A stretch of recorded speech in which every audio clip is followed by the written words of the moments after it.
예, 오늘 이슈체크 앞서 예고해드린 대로 인수위에서 좀 얘기가 나오고 있는 임대차 3법 관련된 얘기를 좀 깊이 있게 좀 나눠보겠습니다. 김인만 부동산 경제연구소 김인만 소장 나오셨습니다. 어서 오십시오, 소장님. 안녕하세요. 일단은 이 임대차 3법 얘기 가지고 계속 요 며칠 상황이 뭐 부동산 관련된 이슈 나오면 다 이 얘기를 주로 하더라고요. 네. 그러니까 부작용이 있으니 이거를 축소 또는 뭐 개정하거나 심지어 폐지해야 된다. 이게 이제 인수위의 얘기잖아요. 네. 소장님께서 보시기에는 그 부작용이라는 게 어떤 거예요? 임대차 3법의 부작용이라고 한다면 일단 가격이 최근에 2020년이었죠. 8월 달에 임대차 3법이 시행이 되면서 가격이 굉장히 많이 급등을 했고요. 계약갱신 청구를 하게 되는데 제가 보는 문제점은 이게 2년에서 최단 존속 기간이 3년으로 됐더라면 차라리 분쟁이 좀 적었을 텐데 이게 상가에 적용되는 계약갱신 청구를 가져왔단 말이에요. 청구가 뭐냐면 청구를 하게 되면 임대인은 받아야 되는데 거절할 수 있는 권리도 넣어줬죠. 그렇게 그렇죠. 되면 임대인은 거절하게 되고 분쟁이 씨앗이 생각을 되고 거죠. 계속 다툼이 생기는 또 소급 적용까지 해줬단 말이에요. 그래서 극심한 혼란을 겪게 되면서 전세 가격이 많이 올랐다. 분쟁이 늘어났다는 점을 가지고 임대차 3법이 문제가 있다. 개정을 해야 된다는 목소리가 있는데 물론 맞는 말입니다. 맞는 말이긴 하지만 지금 또 부작용이 또 생깁니다. 이게. 그래서 저는 법 개정은 조금 신중해야 된다. 시간을 두고 해야 된다는 그럼 입장이에요. 법 개정도 하지 말자는 말씀이신 거죠? 하지- 조금 더 이 상태로 가져가자는 하더라도 말씀이신 거죠? 충분한 시간을 가지고 해야지. 지금 왜 문제가 되냐면 처음 시작할 때 제대로 했어야 되는데 이미 시행이 됐단 말이에요. 이미 많은 분들이 계약갱신 청구를 하고 있고요. 네. 또 하기를 기다리고 있는데 지금 와서 법 개정을 해서 무효화시키거나 다른 제도를 바꿔버리게 된다면 또 다른 혼란이 또 생기기 때문에 뭐 보완 정도는 예. 할 수 있겠지만 이게 뭐 전면적인 폐지나 이렇게 나가버리게 되면 더 큰 혼란이 생길 것 같습니다. 그러면 거꾸로 갈게요. 네. 그러니까 2년 전 2020년 그 이제 상반기로 가서 네. 이거 왜 만든 겁니까? 그러면? 그때 상황에서는 저는 출발선부터 저는 잘못됐다라고 보는 그러니까요. 거죠. 지금- 그때 어떤 일이 있었냐면 세종시 이전 공약이 나오면서 국회 이전 예. 이슈가 있으면서 세종시 집값이 많이 올랐고요. 그랬죠. 서울 집값도 폭등하게 되니까 그랬죠. 원래 임대차 3법의 목적은 임차인의 주거 안정을 위해서 임차인의 권리를 좀 강화시켜 준다는 권리를 거잖아요. 워낙에 강화시켜주기 없으니까. 위해서 목적이 그게 돼야 되는데 그 당시 상황에서는 다주택자들, 임대인들을 규제하기 위해서 임대인들의 더 목을 죄기 위해서 이걸 사용을 했단 말이에요. 처음 목적은 서로 임대인과 임차인이 상생을 해서 임차인이 부족한 부분이 있으면 보완을 해주게 되고 보호를 해줘야 되는데 집주인을 규제하기 위해서 상가에 있는 제도를 억지로 가지고 오다 보니까 부작용이 좀 굉장히 심했죠. 그래서 그러면 계약갱신 그 청구도 부분을 하고요. 보완을 하면 된다는 말씀이신 거예요? 저는 그렇게 생각을 그러면 합니다. 구체적으로 뭘 현재 임대차 3법에서 뭘 어떻게 보완하면 된다는 말씀이세요?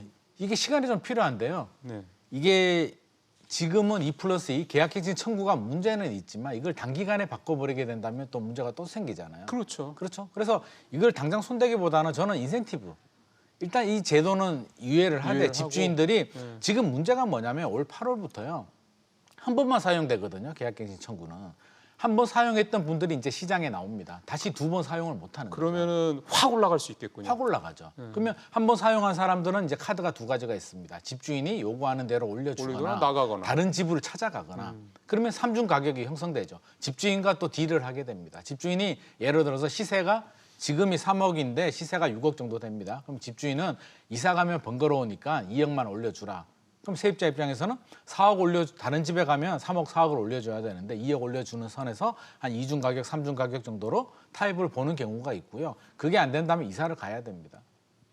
문제가 생기죠. 그러면 그 세입자들이 시장에 나오게 된다면 굉장한 혼란을 겪을 것이기 때문에 저는 상생 임대인 제도라든지 우리 임대사업자 네. 제도를 보완을 해서 집주인이 많이 못 올리게 지금 5%로 강제를 하고 그렇죠. 있는데 그냥 사실 안 올리면 좋긴 한데 집주인 입장에서는 안 올릴 이유가 없잖아요. 물가도 많이 세입자한테 올랐으니까요. 전가도 해야 되고 예. 세부담도 늘어나고 물가도 올랐으니까 올리는데 세입자 입장에서는 과다하게 오르는 거, 뭐 50%, 막 70% 오르는 게 부담스럽지 10%, 20%는 사실 인플레이션 생각해 보면 충분히 올려줄 수도 맞아요. 있거든요. 그렇다면 5% 상한된 걸 한 20% 정도로 좀 완화를 시켜준다든지 조금 더 현실화하자는 말씀이신 거죠? 현실화하든지 아니면 안 올리는 집주인한테는 인센티브, 뭐 종합부동산세 합산 배제를 시켜준다든지 좀 그렇게 좀 융통성 있는 정책이 필요하지 않나 싶습니다. 근데는 뭐 축소하거나 폐지하는 쪽으로 자꾸 가자고 그러는 거잖아요. 그거는 그러면 약간 정치적인 의도가 있는 거라고 봐야 물론 되는 뭐 거예요? 보기에 따라서 다른 점도 있는데 네. 그게 처음부터 이제 저는 보완을 하거나 제대로 출발을 했어야 되는데 출발이 잘못된 거는 사실이고요. 출발이 잘못됐다고 해서 2년 동안 지금 시행하고 있는 제도를 갑자기 뒤집어 버리게 된다면 또 다른 혼란이 생기고 예. 선의의 피해자들이 또 생길 가능성이 충분히 있습니다. 아까 소장님 처음에 말씀하신 임대차 3법이라는 게 태생하게 된 배경, 그러니까 임차인에 대한 권리를 좀 보호해주는. 네. 워낙에 법적인 측면에서 봤을 때는 임대인들 중심으로 이렇게 체계가 돼 있었으니까. 또 2년이 굉장히 짧죠. 그거를 이제는 본연의 그 의미를 좀 살릴 필요가 있는 거잖아요. 네. 그러니까 4년이 돼서 좀 20% 올려주든 5% 올려주든 어쨌든 간에 네. 그러면은 지금 현재 상태를 유지를 하면서 그런 상생적인 어떤 측면의 인센티브 제도를 도입을 하면 일종의 그 임대차 3법의 본래의 취지가 살아날 수 있다고 보시는 거예요? 그렇죠. 지금은 이제 현실적인 방법은 그런 식으로 보완하는 게 제가 볼 때는 가장 현실적인 답이 될 것 같고요. 네. 근원적으로는 사실은 2년에서 3년 정도로 갱신 청구가 아니라 자동 최단 존속 기간이 89년도에서 1년에서 2년이 됐거든요. 2년에서 4년으로 갑자기 늘리는 거는 사실은 우리가 받아들일 준비가 안 되어 있습니다. 그래서 3년 정도면 우리 중학교도 3년이고요. 고등학교도 3년이거든요. 그러니까 한 텀에 3년 말씀하시는 거죠? 그렇죠. 그래서 한 텀이 3년이 좋았는데 이미 늦었기 때문에 이미 4년이 갔기 때문에 네. 4년 제도가 정착할 수 있도록 여러 가지 보완 대책이 좀 필요할 것 같습니다. 그리고 4년 뒤에도 또 전셋값이 폭등하지 않을 수 있도록 뭔가 그렇죠. 인센티브를 뭐 보완해서 집주인을 예. 뭐 투기꾼, 나쁜 사람으로 몰 게 뭐라 하지 아니라 말고. 서로 예. 좀 상생할 수 있도록 그런 좀 환경을 만들어주는 필요가 있을 것 같습니다. 그러면은 지금 임대차 3법에 대한 거는 지금 소장님 말씀하신 일부 개정은 보완 쪽으로 가는 게 현재 제가 상황은 볼 때는 그래도 가장 타당한 혼란을 방법일 것 그나마 같습니다. 줄이는 방법이 될 맞습니다. 거다라는 말씀을 좀 해주셨고 그 인수에서 나온 얘기는 등록 민간 임대 활성화, 민간 임대주택 활성화 뭐 이런 얘기들이 나오더라고요. 네네. 이게 실효성이 있다고 보세요? 저는 충분히 뭐 괜찮은 제도라고 생각합니다. 원래 임대사 제도가 문재인 정부에서도 추진을 했거든요. 2018년도 12월에 임대사업자 뭐 등록제도인가 뭔가 그거 있었잖아요. 네, 활성화 제도가 있었는데 이유가 있죠. 이게 필요한 제도입니다. 왜 필요하냐면 정부 입장에서는 투명 과세 차원에서 세수 확보하는 그렇죠. 차원에서. 음지에 있는 임대인들을 양지로 좀 끌어들이는 역할을 하고요. 다주택자들, 임대인들 입장에서는 아무래도 인센티브를 받으니까 세액 공제라든지 여러 가지 뭐 세금, 세제 혜택을 네, 받다 보니까 굳이 올릴 필요가 없는 거죠. 의무 보유 기간 동안 5% 이내니까 굳이 안 올려도 되는 거고. 세입자 입장에서는 임대사업자 제도 등록이 된 집에 들어가게 된다면 좀 의무 안정적으로. 보유 기간 동안 2년, 4년의 문제가 아니죠. 8년, 10년 동안 네. 편하게 잘 살 수 있기 때문에 좋은 제도였는데 이게 어디서 문제가 생기냐면 정부가 바라보는 관점은 그거죠. 다주택자들이 규제 회피처가 돼버린다는 거죠. 다 빠져나가는구나. 정부 정책에 약발이 안 먹히는구나 해서 이제 정책을 예. 이제 후퇴를 하게 되죠. 후퇴를 하게 되니까 정책의 일관성, 신뢰가 떨어지게 되고요. 약발이 더 안 먹히게 되고 여러 가지 부작용들이 생겼고 결국에는 또 그래서 무리하게 2+2 임대차 3법 계약갱신 청구를 도입하게 되면서 또 스텝이 꼬인 부분이 있습니다. 그래서 처음 첫 단추부터 좀 문제가 있었고요. 지금이라도 저는 이 제도를 좀 활성화해서 너무 규제 강화 대결 구도보다는 필요하면은 8년, 10년 동안 올리지 말고 우리가 세제 혜택 좀 줄 테니까 올리지 말라고 한다면 임차인도 좀 좋을 것 같고요. 임대인도 좋지 않을까 생각을 합니다. 그 문재인 정부에서 다주택자들을 강하게 옥죄했던 가장 큰 요인은 너네들 세금 많이 나오니까 한 채 이상 갖고 있는 집들 내놓으라는 거였잖아요. 그렇죠. 실제로 근데 별로 안 내놓은 거잖아요. 매물도 안 나왔죠. 그렇죠. 그래서 정책이 사실은 그러면은- 매물이 나와줬어야 되는데 이게 양도세 중과세에 또 예. 막혀버렸거든요. 그러면 지금 말씀하신 이 등록 민간임대 활성화나 민간임대 활성화 이런 식으로 하면은 다주택자들이 갖고 있는 물건이 밖으로 나올 수 있냐? 이게 보는 관점에 따라서 다르죠. 예. 임대 시장은 안정이 되는데 매매 시장에서는 그렇죠. 매물이 동결 현상이 또 생기게 그렇죠. 되죠. 그러니까 이게 그래서 장기잖아요. 이게 매물 동결 현상을 없애려면 문재인 정부에서 양도세 중과세를 빨리 좀 완화를 해줬더라면 임대 사업자도 안 되는데 빨리 팔아야겠다라고 됐었는데 이게 임대차 사업제도도 꼬이고 양도세도 꼬이면서 지금 모든 스텝이 꼬였기 때문에 사실은 한 2025년, 6년, 7년 넘어가게 되면 입주 물량은 나옵니다. 그 사이가 문제거든요. 한 3년, 4년이 문제인데 지금 인수위에서 나온 얘기가 뭐 다주택자 양도세 중과세 면제 뭐 1년으로 해주겠다 이런 얘기도 나오고 있어서 그렇죠. 이게 같이 좀 시행이 된다면 팔 사람은 좀 팔고요. 장기 보유할 사람들은 임대사업자 등록을 해서 세입자들한테 좀 저렴하게 이렇게 이게 임대 매물이 나오는 효과도 있을 것 같습니다. 그러면은 지금 말씀하신 김에 지금 양도세 중과 없애고 네. 그러니까 손을 보고 그다음에 또 당선인이 얘기했던 게 종부세도 완화하겠다 이런 얘기도 했단 말이죠. 네. 그러면 이렇게 양도세 중과 없애고 종부세 완화하고 사실 이제 집 있는 사람들한테 되게 좋은 그런 이제 조건을 만들어 주는 건데 이렇게 되면 물건이 나옵니까? 오히려 집값이 더 올라갈 거라 생각하고 갖고 있던 사람도 오히려 더 사거나 더 이러지 않을까요? 맞습니다. 여기서 또 스텝이 또 꼬이고 있습니다. 네. 문재인 정부에서도 스텝이 꼬였거든요. 종부세를 강화하는 목적은요. 집주인한테 많이 가지고 있지 마. 그렇죠. 너 부담스럽지? 예. 빨리 팔어. 팔아. 예. 고기면 고기까지만 했으면 되는데 불로소득 환수를 한다고 양도세 다주택 양도세 중과세를 했죠. 그럼 3주택 이상이면 75%고요. 최고 세율이 지방세까지 하면 82.5%인데 10억을 벌었는데 7억 8억 세금 내고 나 2억 3억 가지고 가는 거는 죽어도 못 하겠다. 그냥 세금 내겠다는 분들이 굉장히 많아서 그렇죠. 매물 동결 현상이 생겼는데 지금 똑같은 현상이 반대 현상이 발생하는 거죠. 한시적 완화 1년 이렇게 해준다면 팔아야 되겠죠. 1년 안에 팔아야 된다는 마음이 드는데 플러스 알파 종부세를 약화시키겠다라고 한다면 어떤 마음이 드냐면 굳이 팔아야 될까? 그러니까요. 좀 기다려봐도 되지 않을까? 보유세 부담이 없는데 굳이 1년 내에 팔아도 될까? 어차피 6월 1일 안에 파는 거는 불가능한데 하반기 상황 지켜봐야겠다라는 심리가 당연히 적용이 될 것 같습니다. 그래서 이번에도 두 가지를 다 적용하는 게 아니라 종부세를 완화한다면 다주택자는 좀 기다려야 되고요. 양도세는. 그렇죠. 양도세를 완화한다면 종부세는 좀 속도 조절을 하는 게 저는 이 밸런스 조절이 중요한데 문재인 정부에서는 두 개를 올렸고요. 지금은 두 개를 낮춘다고 하니까 또 걱정이 됩니다. 그럼 소장님 생각에는 두 개를 다 가는 건 어쨌든 아니다. 네, 그러면 밸런스를 맞춰야 되죠. 뭘 먼저 하는 게 좋다고 보세요? 이 현 상황에서 조금이라도 더 이게 이제 방향성의 안정적으로 문제거든요.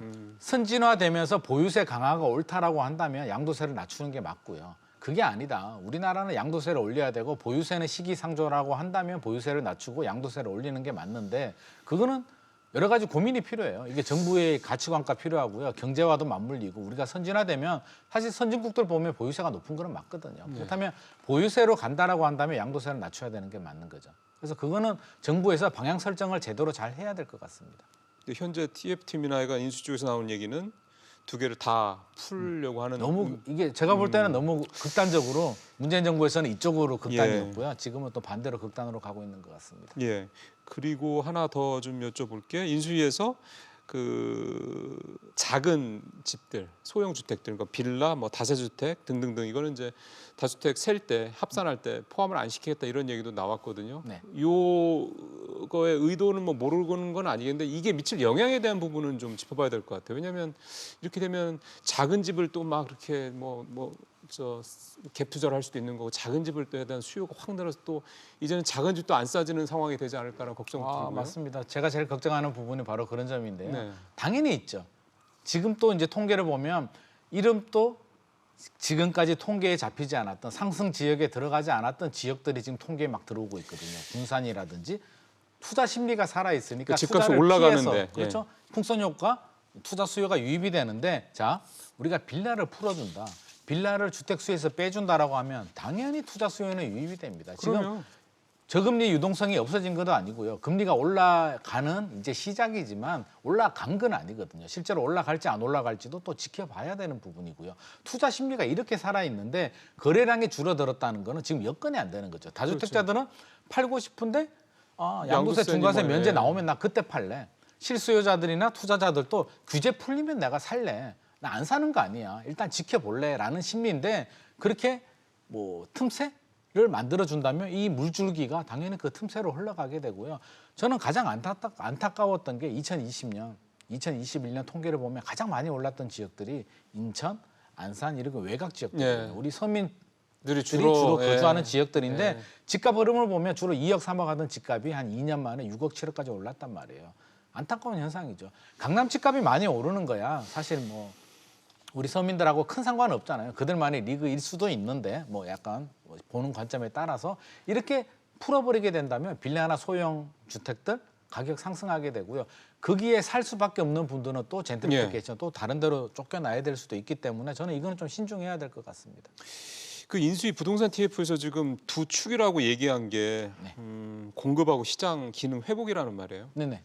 시장 기능 회복이라는 말의 의미는 뒤집어서 얘기하면 시장 기능이 지금 제대로 안 돌아간다는 얘기이기 때문에 회복을 시켜야 한다는 얘기잖아요. 네네. 지금이 시장 기능이 회복될 정도로 뭔가 문제가 많은 상황입니까? 근데 집값도 이렇게 막 올라가고 막 이러는 상황이 그게 과연 시장 기능이 회복이 안 된 상황이냐 이게 의문이 들어서 이게 무슨 의도로 이렇게 얘기를 하는 건가 아마 시장 싶었어요. 기능의 회복이라면 아마 거래 절벽 현상을 좀 염두에 둔 거 아닌가 싶습니다. 최근 통계를 보면 이제 1월, 2월 서울 아파트 거래량이 1,000건이 안 되거든요. 서울에 주택이 한 350만 원 정도 되고요. 아파트가 200만 원 좀 안 되는데 예.